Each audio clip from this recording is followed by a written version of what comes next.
Allez, on commence.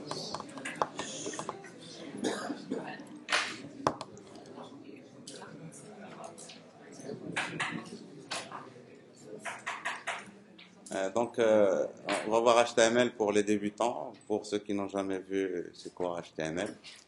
Et donc, bien sûr, si on vous demande c'est quoi HTML, vous allez dire ah ben, ça sert pour créer les pages web. Voilà, c'est le langage des balises, etc. Et donc, alors, déjà, HTML comme acronyme, c'est Hypertext Markup Language.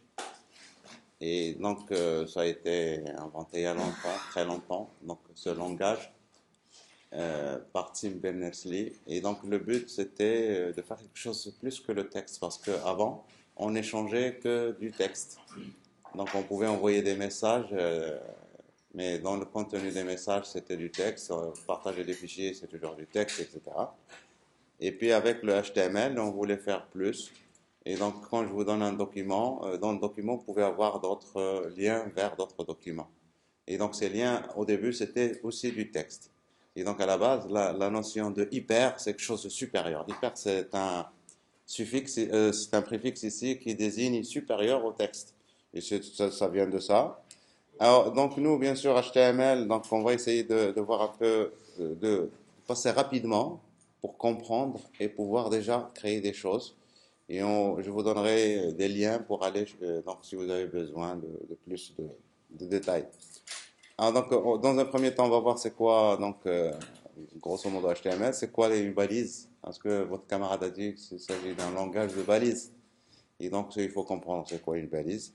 Et puis, on va voir que tout doit être structuré. Et donc, le HTML aussi, il a une structure qui permet de faciliter le traitement des documents HTML. Et puis, au final, donc, il faut comprendre l'utilisation des balises, de différentes balises. Il y en a plein de balises et donc on ne va pas aller chercher toutes ces balises. Euh, pour vous, pour quelqu'un qui commence, il suffit de comprendre quelques-unes pour pouvoir faire pratiquement tout. Et au fur et à mesure, donc on va s'affiner, on va affiner pour faire des choses beaucoup plus précises si vous voulez, si on veut.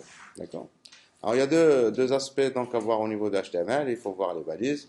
Et puis j'ai mis ici les formulaires. C'est un aspect particulier qui permet donc au final, quand vous créez des pages, c'est pour les présenter à l'utilisateur final. Et en général, vous voulez aussi avoir des entrées, que l'utilisateur puisse entrer des données pour les envoyer vers le serveur. Et donc on lui présente des formulaires. Et donc c'est un aspect du HTML aussi. De toute façon, tout ça, ça concerne uniquement l'interface. D'accord? Alors, HTML, si on veut travailler l'HTML, on a besoin de deux choses. D'un éditeur de texte, parce que HTML, c'est du texte, tout simplement. Et puis, on a besoin d'un navigateur. Et alors, quand vous allez travailler du HTML, il faut s'assurer que votre HTML marche convenablement, comme vous l'imaginez. Et donc, il faut le tester sur les différents navigateurs. Et donc, vous ne choisissez, quand vous créez votre site, vous ne choisissez pas le navigateur de l'utilisateur. Vous ne lui dites pas, il faut utiliser ce navigateur. C'est lui qui fait son choix. Et donc, votre responsabilité, c'est d'écrire du HTML qui sera compris par voilà, tous les navigateurs. Alors, ça, déjà, donc, avant d'aller très loin, donc, cet aspect, il est très important. Et il faut savoir que vous pouvez donc savoir, donc, parce qu'au final, donc, on va utiliser des balises HTML. Et le truc ici, euh, c'est de mettre en place donc, une structure avec des balises et savoir est-ce que vos balises, ils sont compris par tous les navigateurs. Pour ça, il y a un site qui s'appelle Can I Use. C'est clair, donc on ne peut pas l'oublier. Can I Use. Et ce site va être utile pour vous, quel que soit le module, enfin les modules que nous allons voir ensemble, à savoir côté front-end, vous avez HTML, CSS et JavaScript. Vous utilisez quelque chose. Est-ce que, je sais pas moi, est-ce que c'est pris en charge par tous les navigateurs? Et donc ici j'écris, je sais pas moi, main. Est-ce que c'est pris en charge par le navigateur, etc. Et donc vous allez voir des détails ici, et puis vous allez voir des ressources qui vont vous permettre d'aller lire de la documentation par rapport à tout ça. Alors, n'importe. Donc, ici, j'ai écrit main. Je sais pas, moi, j'ai écrit header, j'ai écrit. Voilà. Et puis, vous pouvez y aller et aller chercher par rapport donc, à l'ensemble des technologies. Donc, vous avez à savoir CSS, JavaScript, les API des navigateurs, etc. Donc, c'est un site incontournable. Et donc, c'est un peu relatif à ce que je viens de dire ici, au navigateur. Alors, quand je vous ai pas montré, mais ici, donc, il s'agit de tous les navigateurs. Et donc, on va chercher, est-ce que c'est vert partout? Et vous allez vous rendre compte visuellement que la plupart du temps, vous allez trouver des problèmes de ce côté. Et ce côté, c'est IE, c'est Internet Explorer. Et donc, on va dire, enfin, Microsoft, ça a été le mauvais élève du web depuis le début parce qu'il y avait un bras de fer entre Microsoft et le reste du monde. Et Microsoft, il voulait s'accaparer le web. Et moi, je n'arrête pas à chaque fois quand je fais les cours de remercier Tim Berners-Lee, le patron du W3C, parce qu'ils ont fait des efforts énormes pour que l'Internet soit ouvert. Et c'est grâce à eux que l'Internet est ouvert. Et quand vous voyez le rouge que vous voyez là, très souvent, c'est parce que Microsoft, il voulait, hein, parce qu'il a le système d'exploitation Windows, et donc il voulait que tout soit pour lui, hein, que tout le gâteau soit pour lui. Et donc, heureusement pour nous, et malheureusement pour eux, mais donc on verra au fur et à mesure que Microsoft revient donc en charge au niveau du web en général, hein, et donc on verra comment plus tard. Mais donc un aspect fondamental, donc le navigateur, il ne faut pas les oublier, et donc il faut tester. Alors nous, moi, j'utilise Google Chrome. Vous pouvez utiliser Firefox aussi, c'est un très bon navigateur pour le développement. Donc moi j'utilise Google Chrome et on verra donc pourquoi j'utilise Google Chrome. Alors quand, bien sûr, donc on a dit que HTML c'est du texte et donc puisqu'il s'agit de texte, c'est un donc, langage universel qui permet de représenter, de donner une représentation du contenu des pages web. Et pour donner cette représentation, on utilise une notion qui s'appelle les balises. Alors les balises c'est quoi? Parce qu'il s'agit, donc vous créez un document, c'est du texte. Et donc, il va falloir qu'il y ait un parseur qui va parcourir votre document et qui va chercher ces balises. Et ces balises, ils vont lui indiquer des ordres à faire par rapport à ce document. Et alors, donc, pour pouvoir parcourir ces ordres, enfin, ce texte, eh bien, c'est pas le navigateur, on va dire en général, c'est le navigateur qui va le faire. Mais ce n'est qu'un module à l'intérieur du navigateur qui est responsable, qui a cette responsabilité. Et ce module, ça s'appelle un moteur de rendu. Donc il faut bien qu'on ait ça dans la tête. Un moteur de rendu, c'est une partie du navigateur qui est responsable du rendu. Alors pourquoi je vous dis ça? Parce que quand vous utilisez des navigateurs différents, il se peut qu'ils aient le même moteur. C'est un peu comme dans le monde des voitures automobiles. Vous avez une Audi peut avoir le même moteur qu'une Mercedes, par exemple. Vous ouvrez le capot, vous allez trouver qu'ils ont le même moteur. Et pourtant, les deux voitures sont différentes. C'est la même chose aussi au niveau des navigateurs. Alors, donc ici, je donne des exemples, c'est juste à titre indicatif. Donc, il y a les moteurs les plus connus, il y a Gecko, et donc vous pouvez entendre, c'est Gecko, il y a WebKit, il y a Trident, il y a Presto, il y en a d'autres. Et donc, si vous prenez par exemple WebKit, il est utilisé à la fois par Safari, par Google Chrome, etc. Et donc, si vous créez une page et vous la testez sur Safari ou sur Google Chrome, vous vous attendez à peu près que ça utilise la même chose. Mais le monde évolue. Ça, c'est des statistiques que j'avais depuis, là, c'est de 2009. Et là, Google, ça ne les satisfait pas. Ils ont fait un fork de WebKit. Ils ont pris WebKit et ils ont fait une branche et ils ont redéveloppé, ils ont fait des modifications et ils ont fait une nouvelle version qui s'appelle Blink. Et donc Blink, ça commence, donc c'est un moteur très très puissant. Et voilà, donc ça occupe 43% des parts de marché au niveau du web, donc c'est très important. Et puis donc vous avez pour Internet Explorer, c'est toujours. Donc il y a Trident, il y a l'autre, je ne sais plus comment ça s'appelle, Edge ou chose comme ça. Firefox, c'est toujours Gecko. Safari, c'est WebKit, mais lui aussi, je pense, il passe à Blink, etc. Donc, c'est les moteurs, hein. C'est comme un peu les voitures automobiles, ça évolue très, très, très vite. Et donc, c'est pareil aussi pour le web. Et ça, cette évolution a été vraiment très, très accélérée par l'avènement de HTML5 depuis 2007. Toutes les entreprises, ils ont multiplié par 5 ou 6 des fois leur équipe de développement pour aller plus vite, pour implémenter les nouvelles spécifications qui ont été définies dans HTML5. Alors, donc voilà, ceci dit, donc c'est toujours très important d'avoir une vue historique sur les choses. Maintenant, revenons à la pratique. Donc nous, c'est un langage de balise. Il s'agit tout simplement de balise. Et alors, c'est quoi une balise? Une balise, c'est un, on va dire, un mot hein, qui va être entouré par inférieur et supérieur. Et c'est grâce à inférieur et supérieur, le fait de l'entourer avec ça, le parseur va reconnaître les différentes balises. Et donc le parseur, c'est un programme qui va parcourir le texte du début jusqu'à la fin et il va trouver les balises. Maintenant, comment on va utiliser les balises? Et bien, pour deux choses. Une chose, c'est pour donner un ordre au navigateur, on lui dit fais ceci. Deuxième truc qu'on va avoir, c'est pour entourer du contenu, pour mettre donc, contenu à l'intérieur d'un sac. Je dis toujours à l'intérieur d'un sac pour qu'on puisse lui faire des actions. Maintenant, ça va nous désigner deux types de balises.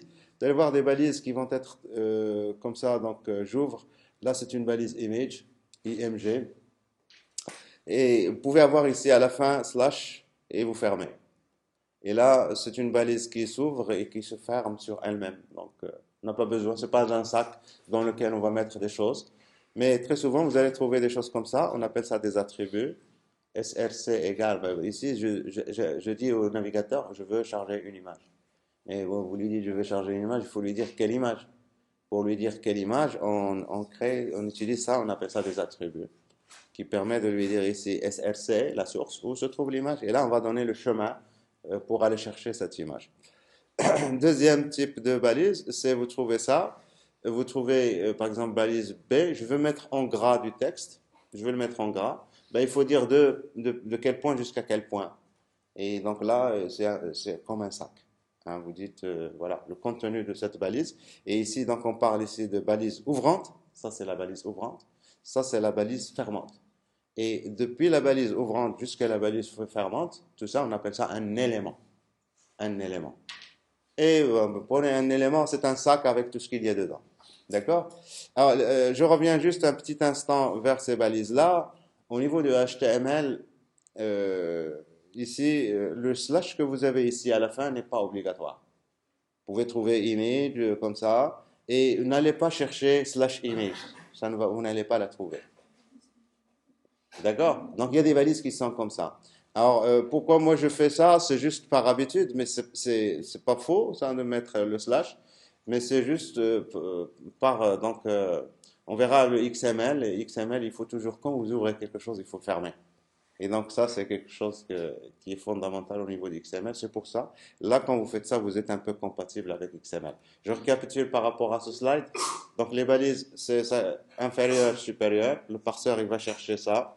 Et donc, vous avez deux types de balises. Les balises qui sont, qui ne contiennent rien à l'intérieur. Et des balises qui ont pour but de mettre des choses dedans. Et le nom de la balise désigne quelque chose. Il a un sens sémantique. Quand je dis ici B, le navigateur, il comprend qu'il va mettre le texte qu'il y a entre les deux en gras. Quand vous mettez ici IMG, le navigateur, il sait qu'il va charger une image. Donc, l'effort que nous allons faire, c'est de comprendre c'est quoi la balise qui me permet de faire ceci, la balise qui me permet de créer une liste, etc. Et on verra que c'est très facile tout ça. D'accord? Et puis, les balises, toutes les balises peuvent avoir des attributs. La balise désigne, le nom de la balise désigne qu'est-ce qu'on veut faire, l'action à faire, et les attributs, ils désignent comment on va faire cette action. Comment? Et si je veux une image, et si l'attribut source, ça désigne quelle image je veux charger. Voilà.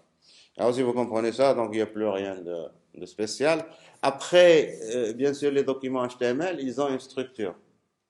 Eh bien, parce que donc les documents donc ils vont être interprétés par le navigateur et donc il faut lui présenter un peu les choses pour l'aider dans sa tâche. Alors donc la structure d'un document, c'est un grand sac qui s'appelle HTML.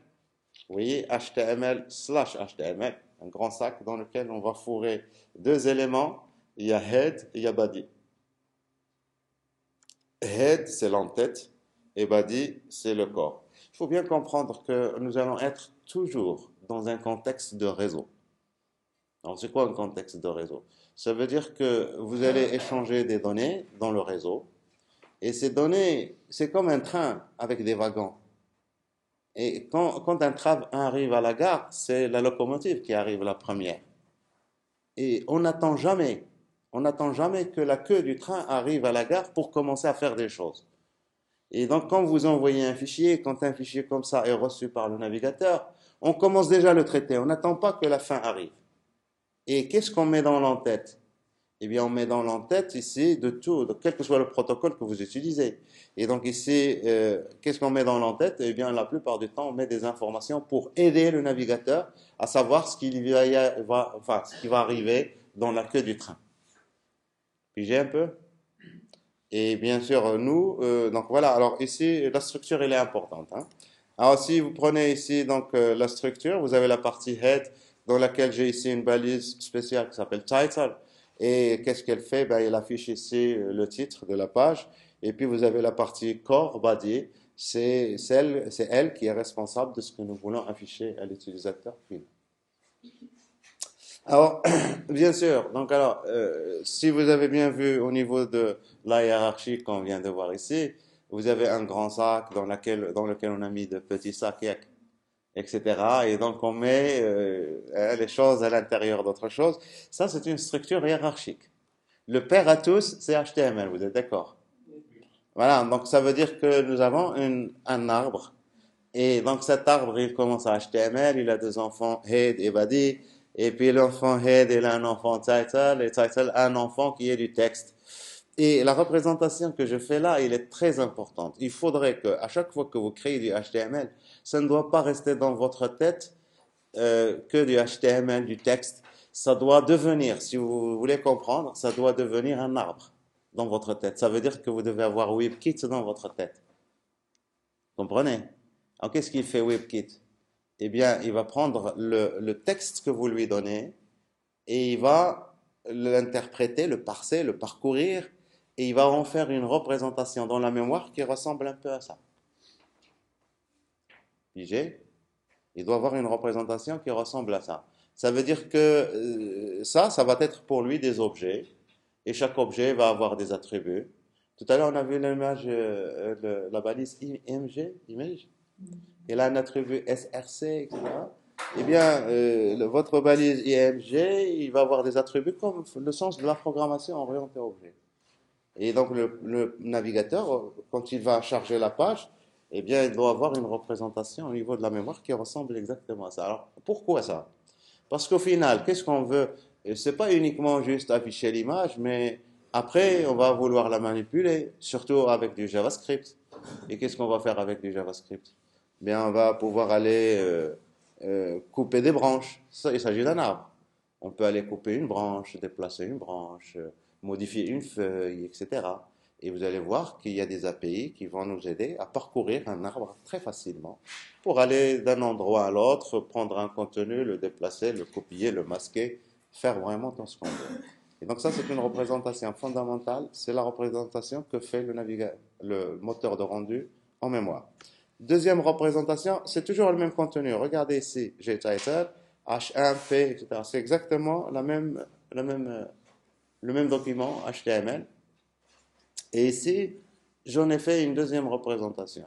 Et là, c'est une représentation qui va être utile au niveau de l'affichage.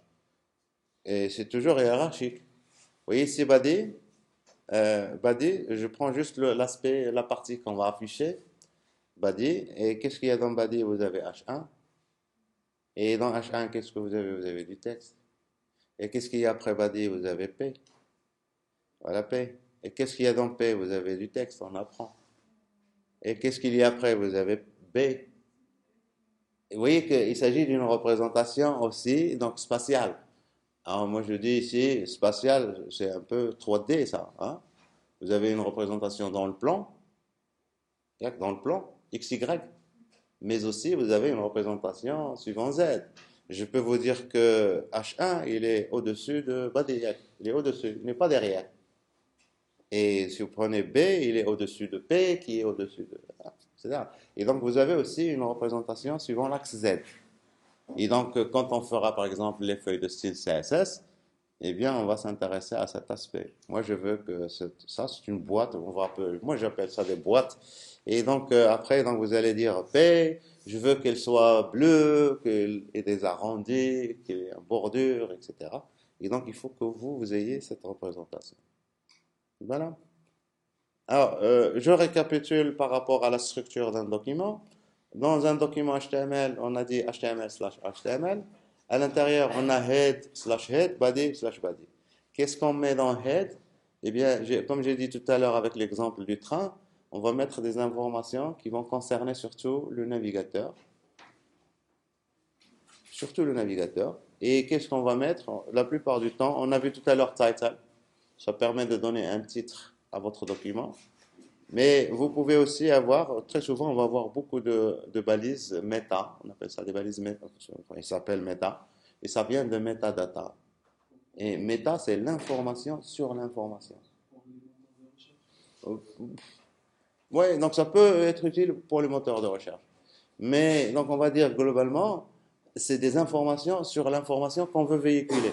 N'oubliez pas que l'information qu'on veut véhiculer, c'est ce qu'en général on veut afficher à l'utilisateur. D'accord? Maintenant, pour bien utiliser cette information, on doit donner des indications au navigateur pour qu'il sache comment utiliser ça. Alors, par exemple, ici, je prends juste meta et j'ai ici HTTP equiv égale content type, le type de contenu qui est dans la page. Et je dis ici, par exemple, s'il s'agit du texte, du HTML, et je dis char7 égale à UTF-8. Voilà, le jeu de caractères que nous allons utiliser, que le navigateur va utiliser pour afficher la page. Alors, si vous écrivez votre page en arabe, c'est pas comme en chinois, etc.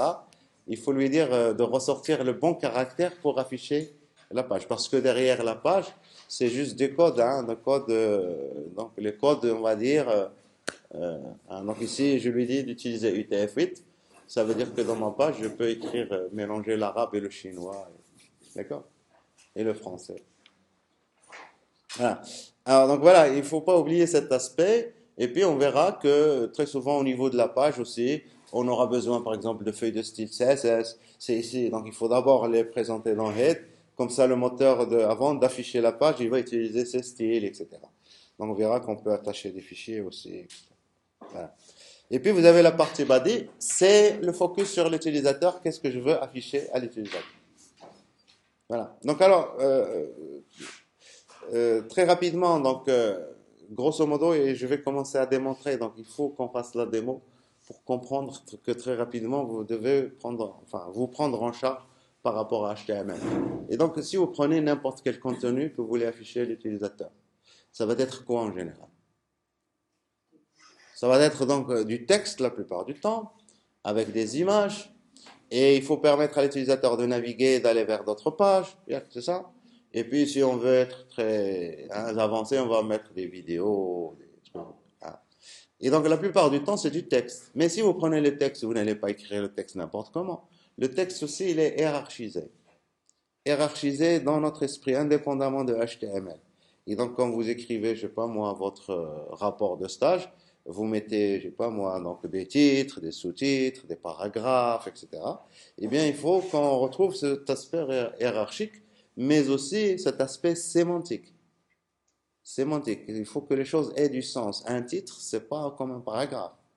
Et si je prenais par exemple les titres, bien pour HTML, il y en a 6. On les appelle les headings.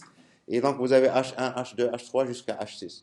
H1 c'est grand titre jusqu'à H6. Donc vous avez 6 niveaux.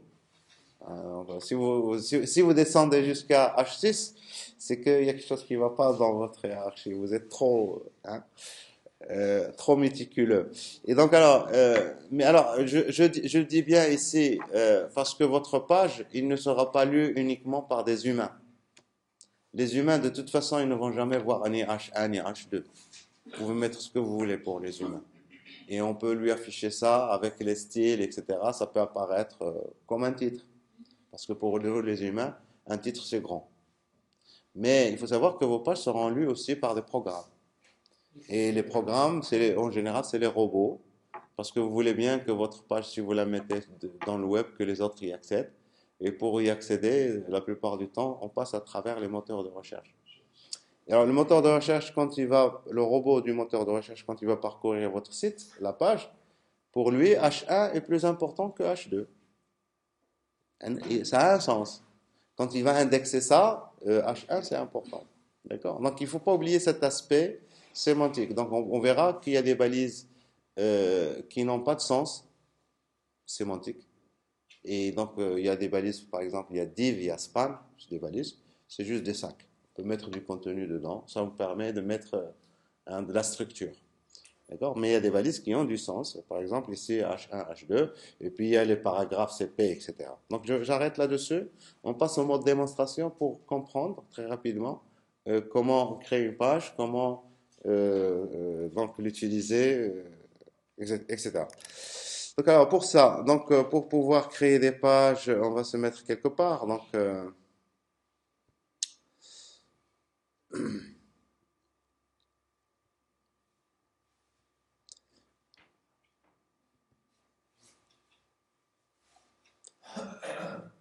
donc on va vous créer un dossier à vous. Donc j'ai LC1 et, et on va créer donc je crée aussi encore un autre dossier. Je vais l'appeler HTML. Vous mettez n'importe où sur votre disque dur, vous créez un fichier texte tout simplement. Puisqu'on a dit qu'il s'agit de fichier texte, vous créez un fichier texte, vous l'appelez comme vous voulez, hein, mais si vous l'appelez .html, moi je vois ici que j'ai le navigateur qui est associé. Ça c'est une affaire du système d'exploitation. Il associe les extensions de fichiers à des applications. Et donc, à chaque fois que vous installez des navigateurs, il va vous dire, ce n'est pas le navigateur par défaut, parce qu'il va chercher dans le système d'exploitation les associations de fichiers. Quand vous double-cliquez sur un document .doc, ben, il va vous ouvrir le Word. D'accord? Mais le navigateur, on a dit que HTML c'est du texte, mais le navigateur, il veut aussi savoir qu'il s'agit du HTML. Alors, l'extension pour nous ici, elle est importante, mais dans la vie réelle, c'est-à-dire quand vous allez mettre votre page sur un site web, on verra qu'il y a une autre manière pour dire au navigateur que ce que je suis en train de vous envoyer, c'est du HTML, à l'aide du protocole HTTP. Mais donc, il suffit que le navigateur le sache d'une manière ou d'une autre. Pour nous, ici, on ne va pas avoir de serveur, il faut bien qu'on le sache. On va être dans le contexte ici, file de point slash slash. Vous voyez? Ça veut dire, je ne suis pas connecté à un serveur, juste, j'utilise un navigateur pour lire un fichier qui se trouve au niveau de ma page. Alors, la première des choses que vous devez faire, j'ai créé une page, il est vide, il n'y a rien dedans, on voit, il est vide. Et quand elle est vide, elle est blanche. D'accord. Et j'ai bouton droit de la souris et j'ai fait inspecter. Hein, pour ceux qui n'ont pas vu, bouton droit de la souris, j'ai fait inspecter. En inspecter, ça vous donne ça. Et donc, vous avez ça, c'est l'inspecteur. C'est très important, ça. Donc, on ne peut pas s'en passer. Et puisque même si ma page ne contient rien, vous voyez que le navigateur, lui, il a besoin d'une structure.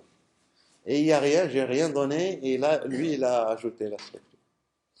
Et donc ici, cette boîte, vous pouvez la mettre, la détacher par rapport au navigateur. Et vous pouvez la coller à droite. Donc, on va la mettre ici à droite. Comme ça, on va voir un peu ce qui se passe au fur et à mesure quand on va travailler. D'accord? On va commencer et on va écrire des choses. Alors, pour commencer, puisqu'il s'agit de texte, donc on va utiliser un éditeur de texte normal. Et on peut commencer à écrire des choses. Alors, on va écrire ici, mon école est la meilleure. Vous êtes d'accord?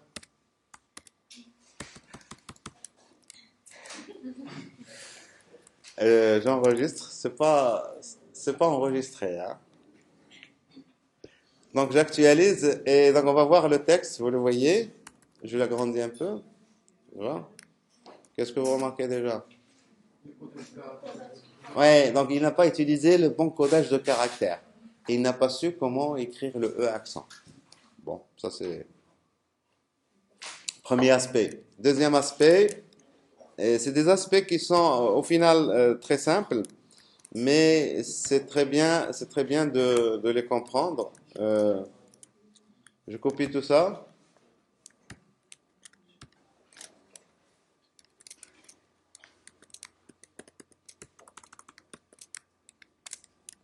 Ah, j'insiste, mon école est la meilleure. Qu'est-ce que vous remarquez?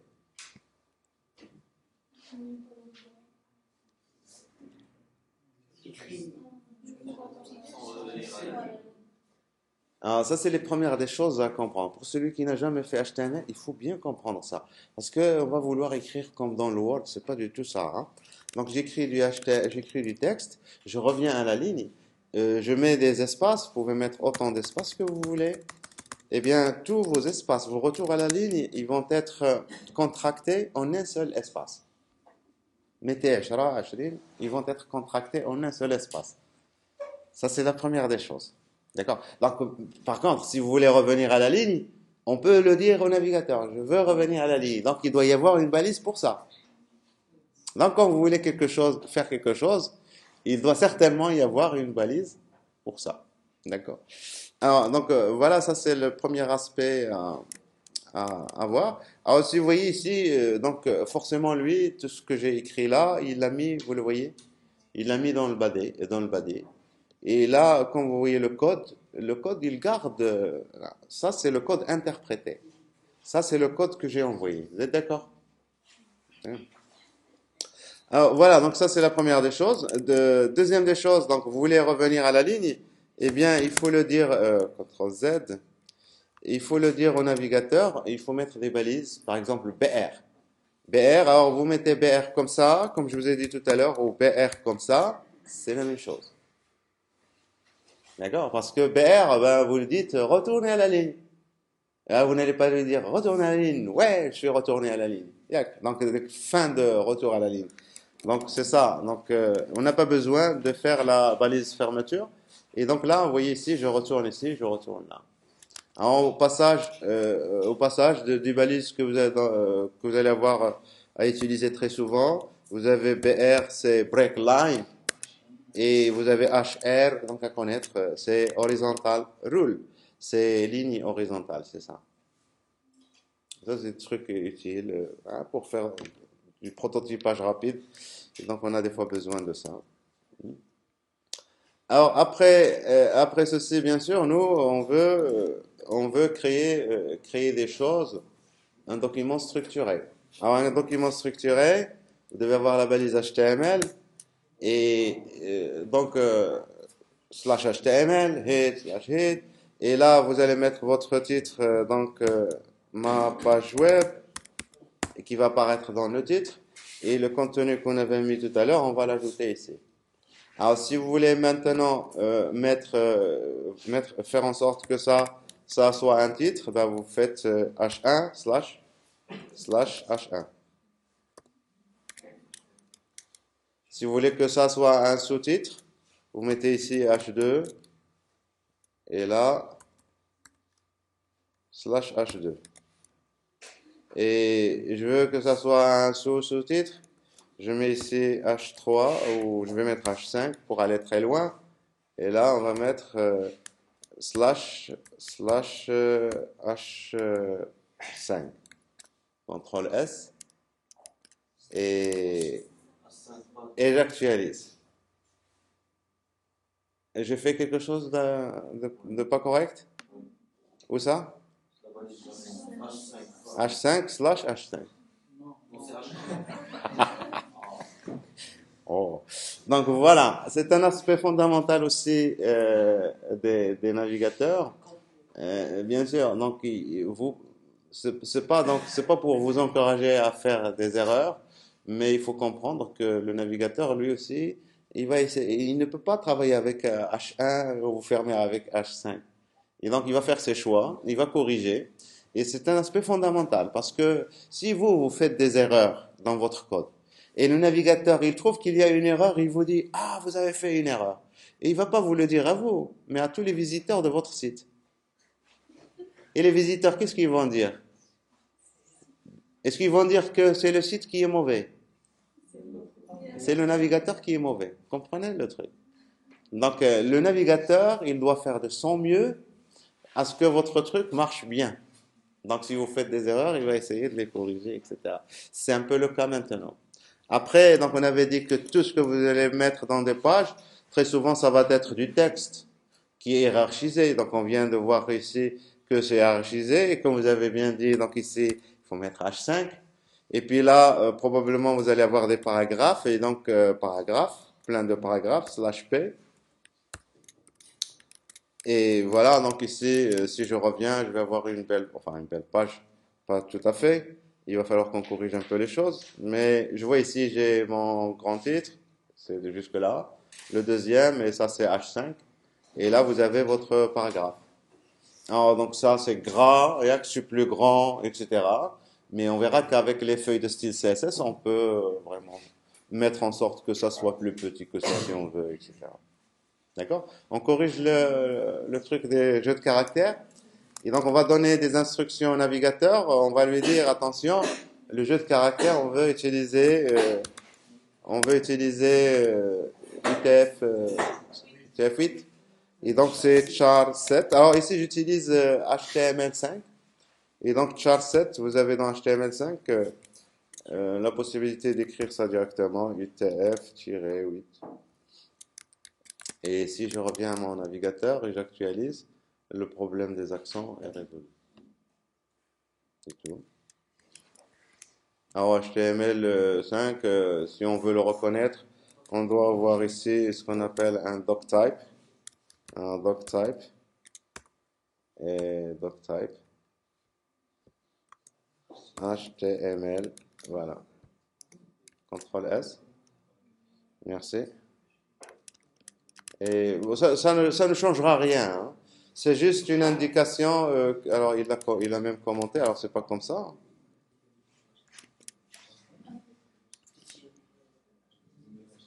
Alors, je reviens à mon texte.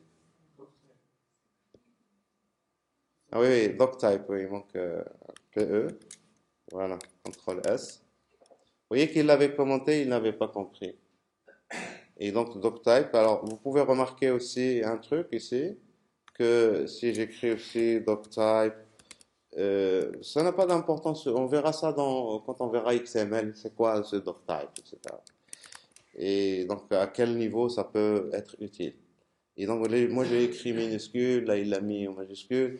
Donc, quand on fait du HTML, première des choses aussi, au niveau des balises, écrivez-les en minuscule, écrivez-les en majuscule, mais je vous en prie, toujours en minuscule. D'accord? Majuscule, c'est pas très, hein, ça charge trop c'est pas très joli. C'est tout simplement ça. Hein. Et en plus, donc il faut avoir de bonnes habitudes depuis le début. Soit je commence toujours à écrire en majuscule, soit je commence toujours à écrire en minuscule. Alors il se trouve que la plupart des gens écrivent en minuscule, faites comme eux. D'accord? Et surtout, ne jamais mélanger. Quand vous mélangez, ça devient n'importe quoi. Voilà. Alors voilà, ben, ici, donc, y a-t-il des questions par rapport à ça? HTML, donc on a compris un peu le principe. Alors qu'est-ce qu'il y a maintenant de très d'intéressant à faire avec du HTML? Après ça, donc vous voulez paragraphes, etc.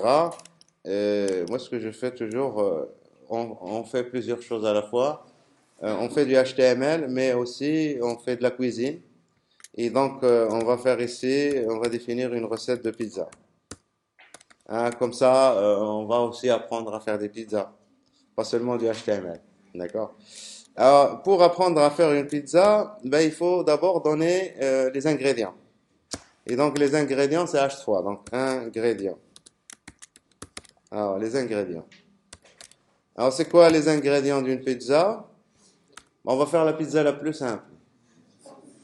Et donc, alors, pour faire ça, ben, il faut dire, ben, il me faut de la pâte, il me faut du fromage, il me faut des tomates, etc. On va faire une liste, yeah. Une liste. Oui, c'est une liste. Et alors, pour créer des listes, vous avez des balises pour ça. Alors, les balises, c'est UL. Une ordered list. Une ordered list. UL.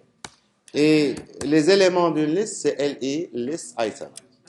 Et alors, donc, il nous faut de la pâte. Alors, je sais pas, la pâte, c'est comme ça. Il nous faut des tomates, ou la sauce tomate. Donc, moi, j'écris tomate. Et il nous faut surtout du fromage. S'il n'y a pas de fromage, il n'y a pas de pizza. Donc, du fromage. Fromage LI. CTRL S. Si on actualise ici, donc recette de pizza, les ingrédients, la pâte, les tomates, le fromage. Maintenant, la préparation. Et donc, la préparation aussi, donc je mets ici un H3. Et donc, préparation. Alors, pour la préparation, qu'est-ce qu'il faut faire? Donc, ici, c'est ordered list. Une liste ordonnée, il faut dire premièrement, deuxièmement, troisièmement. Et donc, il y a un ordered list. Donc, LE. Et qu'est-ce qu'on va mettre? Non, LE. Alors, étaler la pâte. Étaler la pâte. Hein, LI. Étaler aussi la tomate. La sauce tomate. Alors, je suis pas donc. Il faut m'aider, hein, parce que je suis pas trop faire la cuisine. Étaler la sauce tomate. Et la dernière, c'est mettre le fromage. Hein, donc, saupoudrer. Je sais pas le verbe ici. De fromage. Voilà, donc ici, si je reviens là, préparation premièrement, deuxièmement. Ça va, on a appris à faire les pizzas? Donc, je récapitule. Les listes, ça c'est fondamental. Alors, pourquoi je vous dis ça? Parce que vous, maintenant, à votre stade, vous croyez que le côté HTML des sites, parce que quand vous voyez des pages avec plein de trucs qui sautent, qui se déplacent, des couleurs, etc., vous croyez qu'au niveau HTML, il y a quelque chose d'extraordinaire pour faire ça. Non. Si on va vers n'importe quel site, donc j'y vais, moi j'ai l'habitude d'aller sur Yahoo, parce qu'il y a plein de choses dedans, et donc au niveau de notre site Yahoo, s'il veut venir, donc il est allé à Yahoo US, donc on va mettre yahoo.fr.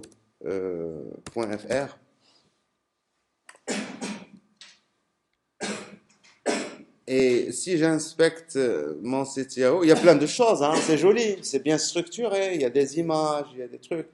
Alors, je vais, donc, alors, quand vous allez voir ça, vous allez dire, mais c'est trop, hein, donc, pour créer tout ça. Et alors, la première des choses que je vais faire, je vais aller dans Head et slash Head. Et là, je vais chercher les feuilles de style. Je vais chercher les feuilles de style. Et donc, les feuilles de style, on verra ça après, hein. Donc, alors, c'est où? C'est des links style, par exemple, ça c'est une feuille de style. J'enlève. Ça aussi c'est une feuille de style. J'enlève. Alors ça, c'est pas une feuille de style. Ça c'est une feuille de style, j'enlève. Et j'en vois d'autres ici, là. Ça c'est une feuille de style. J'enlève. Bon, il doit y en avoir d'autres. Mais bon, donc alors quand je fais ça, si vous regardez le site maintenant, alors il suffit d'enlever. Hein. Si vous regardez le site, qu'est-ce qu'il y a au final? Hein, il manque encore à enlever d'autres feuilles de style. Mais au final, qu'est-ce que vous allez trouver? Vous allez trouver que le site de Yahoo, dans sa globalité, c'est un ensemble de listes, de paragraphes, de listes, de paragraphes. Enfin, je dis de paragraphes, de boîtes. On verra très souvent on va utiliser des divs, etc. C'est juste des conteneurs et on va créer une structure. Et après, au final, avec du CSS, on va créer la représentation que vous êtes en train de voir. Vous voyez que même les images, vous voyez ici les images. On va revenir tout à l'heure aux images. Mais les images aussi, ils sont mises dans une liste. Vous voyez, hein? Toutes ces images, ils sont dans une liste. Voilà, donc il suffit d'enlever ce truc-là. Si je veux enlever ce truc, je peux aller l'enlever directement. Et je vous invite aussi à inspecter. Je vous invite, donc vous voyez que ce que je fais moi sur le site de Yahoo, je fais à la copie que j'ai dans mon navigateur du site de Yahoo. Vous comprenez ça? Et donc, alors, j'inspecte, je suis où? Je suis ici. Donc, ce LI, vous voyez, le LI, j'enlève carrément le UL. Hein, vous voyez? Et ça, c'est quoi cette image-là que j'ai là? Je l'inspecte, il est où? Elle est là, il me dérange, j'enlève tout ça. Voilà, ça aussi, c'est quoi ce truc? People, etc. J'enlève. C'est où? C'est cette liste ici. Alors, c'est là, j'enlève, etc. Alors, bien entendu, donc, quand je vois, alors ça, ce que je suis en train de vous montrer, quand vous voyez quelque chose de beau sur Internet, il faut être curieux. Il faut se demander, mais comment ils ont fait? Yak.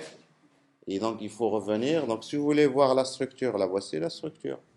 A priori, il peut vous paraître, si vous regardez tout ça d'un seul bloc, il peut vous paraître très compliqué. Mais si je m'intéresse juste à une chose particulière, eh bien, je peux comprendre très rapidement comment ils ont fait pour cette chose particulière.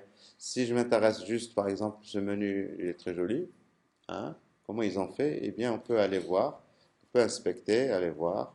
Voilà, donc c'est des LI, vous voyez ici, des LI. Hein. Et vous avez des images ici. D'où viennent ces images? J'inspecte, je sais pas, est-ce qu'on va les voir ici, etc. Donc voilà, c'est comme ça que ça se passe. OK? Ah voilà, donc les listes très utilisées. Vous le voyez ici dans Yahoo. Hein, pratiquement partout, vous allez voir des listes. Hein. Des listes partout. Ça, c'est des listes. Ça, c'est des listes. Hein. Ça, en haut, les menus que vous avez en haut ici, c'est des listes. Hein. Donc, si j'inspecte, on va trouver qu'il s'agit de listes. J'y suis, hein. Vous voyez ici, c'est des listes. Donc, les listes, ils sont partout. Voilà. Alors, deuxième truc que vous allez avoir, au niveau, je dis à chaque fois, alors, je dis à chaque fois deuxième truc, deuxième truc. Maintenant, je pense que c'est le 20e truc. C'est pas grave, hein, mais c'est toujours, allez, deuxième truc. Alors, je sais pas pourquoi j'ai lancé PHP Storm,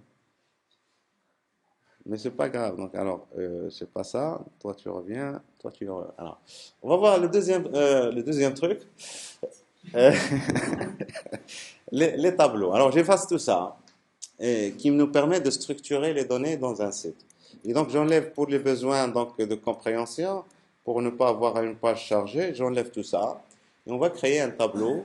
Et on va voir que les tableaux aussi sont très utilisés. Quand vous avez des données juste à afficher, la structure tabulaire est très utilisée. Alors, pour créer un tableau, c'est table.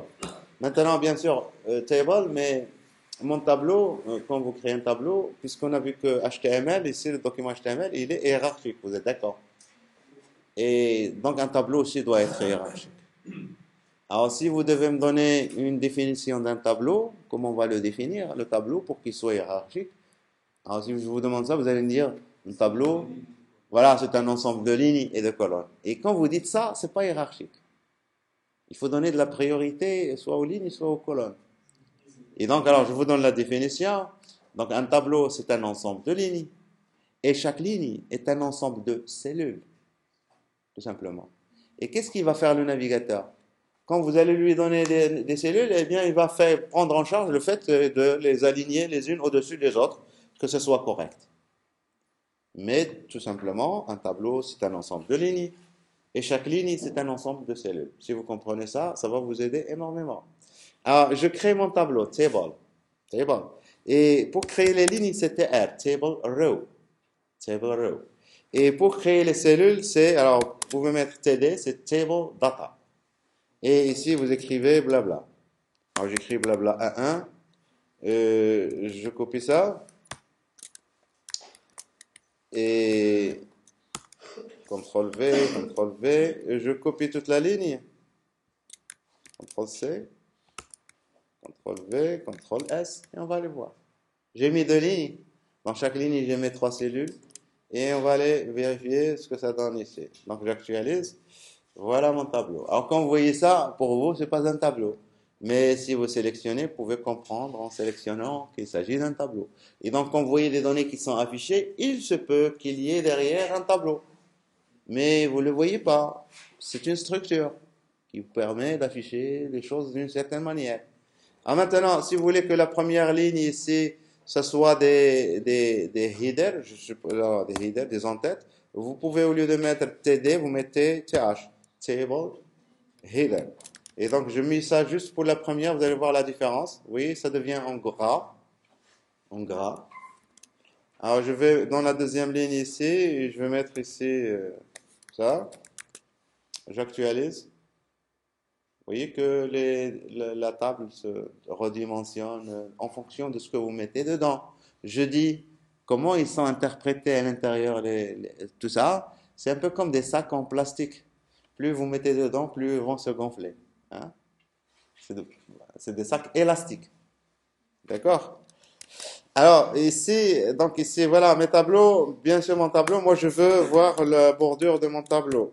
Et donc, les premières des choses qu'on peut mettre, c'est, pour mon tableau, je veux une bordure, border. Voilà. J'actualise. Voilà, maintenant, on voit bien qu'il s'agit d'un tableau. Et là, j'ai mis border 1, ça veut dire 1 pixel. Alors, si vous mettez 10, vous actualisez. Ah, donc ça, c'est un comportement par défaut du navigateur. Moi, je lui ai pas dit de donner la bordure aux cellules. Je lui ai dit de donner la bordure au tableau. Mais quand vous lui dites ça, par défaut, il va donner aussi la bordure aux cellules. Mais la dimension que vous donnez, c'est la dimension de la bordure du tableau. Alors, avec CSS, verra plus tard qu'on peut accéder aux cellules pour mettre les bordures. On va très rarement le faire comme ça avec du HTML. Mais quand vous faites du prototypage, vous avez besoin quand même de voir les choses avant d'utiliser CSS. D'accord? Alors, après, des choses aussi, on voit très bien que le texte ici, il colle à la bordure. Hein, il n'y a pas assez d'espace. Et quand vous avez des trucs au niveau design comme ça fait mal aux yeux et on ne comprend pas. Il faut comprendre que les humains, et quand ils voient des choses, ils ne peuvent jamais dissocier les choses de leur environnement. Et quand vous mettez, je sais pas moi, une image à côté ici, cette image va déranger toujours ce que vous avez, le texte que vous avez là. Et si vous avez un texte important, il ne faut pas mettre une image juste collée dessus. Il faut aérer toujours. Aérer hein, pour donner de la valeur aux choses. Alors pour aérer ici, je vais aérer où? Je vais aérer aux cellules. Dans les cellules c'est cell. Et donc ici, pour aérer, c'est cell padding. Alors ce terme va revenir très souvent. Je vais mettre 10, ça veut dire 10 pixels. J'actualise ici et on voit qu'on a aéré. Hein. Et donc ici, en inspectant ma cellule, on peut voir que ici, il y a quelque chose que padding, vous voyez ici. C'est la partie verte. C'est là ce que je viens d'ajouter ici. 10, 10. Alors, vous pouvez venir vous amuser ici. Vous voyez, j'ai enlevé en haut. Hein? Voilà, donc c'est ça le développement. Donc, vous ne pouvez pas développer juste dans votre bloc-notes, etc.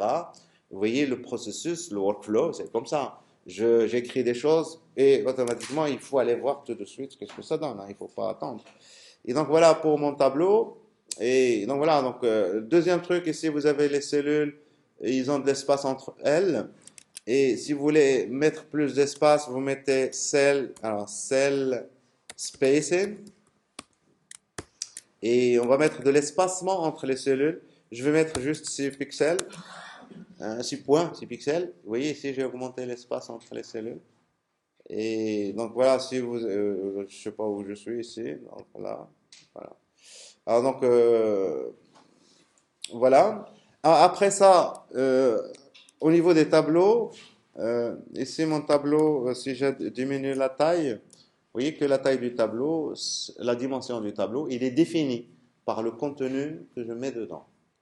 Mon tableau, c'est une chose aussi importante, on peut leur donner des dimensions. Et donc la dimension, c'est width. Et donc je peux dire, allez, 300, et ça veut dire 300 pixels. Et là, c'est une dimension absolue. Ça, c'est 300 pixels. Que je modifie ça, ça va rester toujours 300 pixels. D'accord? Et vous voyez que ici, le contenu que j'ai mis ici, il est revenu à la ligne, etc. Donc, c'est un comportement par défaut. Et alors, donc, mais vous pouvez aussi donner, ça c'est une dimension absolue, 300 pixels. C'est comme si vous dites 300 mètres. Hein, 300 mètres, c'est 300 mètres. Hein. Mais vous pouvez donner une dimension en pourcentage, et ça c'est une dimension relative. Et relative à quoi? Alors, donc, il faut être très précis par rapport à ça. C'est relatif au conteneur. Le conteneur. Maintenant, mon tableau, il est où? Il est dans Body. Il est à l'intérieur de Body. Mais je peux créer mon tableau à l'intérieur d'une autre balise. Et si cette balise, vous lui dites taille 300, eh bien, vous êtes absolu. Et bien là, ça va être 90% de 300. Vous comprenez le truc? C'est relatif aux parents. Et revenez à ce que j'ai dit tout à l'heure. Il faut avoir une image de l'arbre, qui est toujours mon parent. Hein, c'est très important de revenir donc à la structure hiérarchique. Donc voilà, est-ce que c'est bon? Il n'y a pas de questions par rapport à ça? C'est bon? Mais alors, dans la vie réelle, il se trouve que alors les tableaux, déjà, donc juste des caractéristiques des tableaux avant de passer à la vie réelle. Je continue ici, je vais mettre un gros. Alors, si je mets pas un gros mot, un grand mot, hein, comme ça, que se passe-t-il? Eh bien, vous voyez que ça pousse, hein, ça pousse. Je continue. CTRL S. C'est des choses qu'il faudrait tester pour comprendre le comportement de votre navigateur. Alors, si par contre je fais ici des espaces, et regardez la différence par rapport aux dimensions des autres cellules à l'intérieur. Moi, ce que j'ai fixé juste la largeur totale du tableau. Je n'ai pas fixé la largeur des colonnes. Et donc, si j'actualise ici, ça a changé un petit chouïa, je ne sais pas si vous avez vu. Et c'est quelque chose de dynamique. C'est le navigateur qui fait ces calculs. Alors, des fois, on a besoin, moi je veux que la première colonne ait une dimension. Et donc, alors, je vais mettre dimension aussi, c'est 8, comme on a fait tout à l'heure, 8. Et là, je vais mettre, par exemple, là, je vais être explicite et je vais mettre 100 pixels. Je vais être absolu, 100 pixels. Voilà, vous voyez? Et si je redimensionne mon tableau, puisque j'ai mis 90%, la largeur totale du tableau va changer, mais cette largeur va être fixe. Et les deux largeurs que j'ai ici, leur dimension dépendent de ce que j'ai mis dedans. Si je mets ici un grand mot ici, cette cellule va être plus large de manière automatique. C'est le navigateur qui fait ces calculs. C'est bon? Et donc, des fois, on a besoin de laisser quand même les choses se faire d'elles-mêmes. Des fois, on a besoin d'avoir des colonnes qui soient... Ah, le texte ici, par défaut, vous voyez ici, il est aligné au centre. Ici, il est aligné à gauche. OK? Ici, il est aligné à gauche horizontalement, mais verticalement, il est aligné au centre. Et donc, alors, c'est des choses qu'on peut faire avec du HTML. Là, les cellules que j'ai ici, c'est la deuxième ligne, deuxième cellule et troisième cellule. Si alors je vais dans la deuxième cellule, c'est ici. Alors, je vais mettre ici, par exemple, si je veux aligner, alors, line, et là, je lui mets right pour la deuxième. Vous voyez, ici, j'ai aligné à droite. Alors, alignement, c'est align, aligne. Right, center, left. Par défaut, c'est left. Et verticalement, je le fais pour cette cellule. Alors, pour cette cellule, pour aligner verticalement, c'est V align égal. Et encore une fois, tout ça, ça va être utile pour le prototypage. Alors ici, donc, vous avez top, middle, bottom. Et donc, alors, si je lui dis, si je veux que ce soit en haut, je lui dis top. Il va aligner en haut. Ça va pour les tableaux? Il n'y a rien de spécial. Mais que se passe-t-il si j'enlève, par exemple, une cellule? On peut avoir un tableau comme ça. Eh bien, souvenez-vous de la définition que j'ai donnée tout à l'heure. Un tableau, c'est un ensemble de lignes, et chaque ligne, c'est un ensemble de cellules. Et ça, c'est très bien. Maintenant, dans les tableaux réels, vous pouvez avoir ce qu'on appelle les fusions de cellules. Vous avez certainement fait ça dans Excel ou Word. Plusieurs cellules, vous voulez les fusionner. Alors, comment nous, on fait ici, et comment on fait aussi le Word? Parce que le Word, il vous présente une interface. Il vous demande, avec votre souris, vous allez créer votre tableau. Et vous faites le départ d'un tableau bien carré, et après vous allez sélectionner des cellules pour les fusionner. Et le concept qui est utilisé derrière, c'est l'inverse de ça. C'est pas une fusion qu'on fait. Alors regardez ici, je vais prendre cette cellule ici, et je veux qu'elle ait cette largeur. Qu'est-ce que je vais lui faire? Eh bien, je vais l'étendre sur deux colonnes. Je vais l'étendre sur deux colonnes. Et donc ça, je suis dans la première ligne, la deuxième cellule. Je vais l'étendre sur deux colonnes. Et pour faire ça, alors qu'est-ce qu'on fait? Donc première ligne, deuxième cellule, c'est ici. L'étendre sur deux colonnes, c'est call span égale et lui dire de étendre call span. Voilà. Et je fais ça. Et on peut créer des tableaux complexes. Obligé. On crée un tableau comme ça, rapidement. Si vous avez compris le principe, on va créer un tableau comme ça.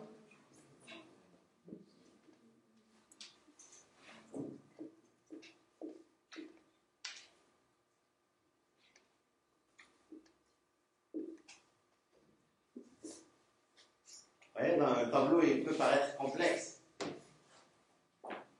Hein? Mais qu'est-ce que j'ai ici? Alors, j'ai alors ça, ici. Ouais, donc, alors, 1, 2, ouais, c'est ça. Donc, j'ai combien de lignes? Alors, pour savoir, donc, vous complétez votre tableau avec des pointillés, si vous voulez, comme ça. Hein? Et donc, j'ai 1, 2, 3, 4 lignes. Donc, j'ai 4 lignes, TR, TR, 4 fois. D'accord? Dans la première ligne, j'ai combien de cellules? Une seule cellule. Donc, je vais avoir TD. Mais est-ce qu'elle est normale?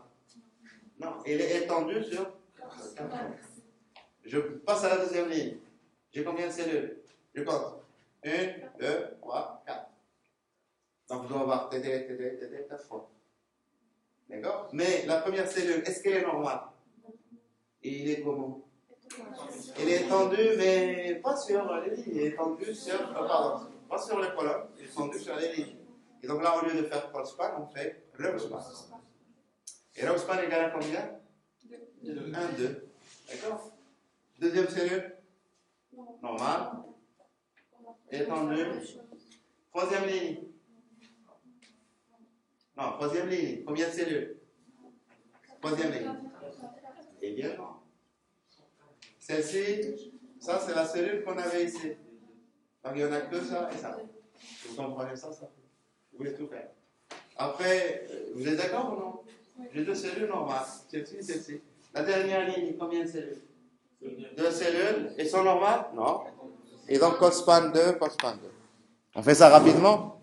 Et donc vous comprenez que ça devient très très facile. Enfin, c'est normalement très facile si vous comprenez les choses à l'envers. Il ne faut pas penser à fusion, et il faut penser plutôt à extension. Si vous pensez comme ça devient très facile. Alors, je le fais depuis le début, enfin, depuis le... Donc, j'enlève tout ça.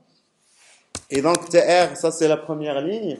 On a dit, il y a une seule TD, et ma TD, donc, call span, égale à 4. Et donc, ici, je mets juste des trucs. Deuxième ligne, TR. Et à l'intérieur de ma TR, alors j'ai combien de cellules? J'en ai 4. Donc TD avec le premier c'est call span égale à 2. Row span plutôt, oui. Oui, oui, donc row span, là vous avez tout pigé. Row span égale à 2. Et puis je vais mettre bébé. Et je vais créer une deuxième cellule. La deuxième cellule, elle est normale. Et j'ai pareil, deux fois.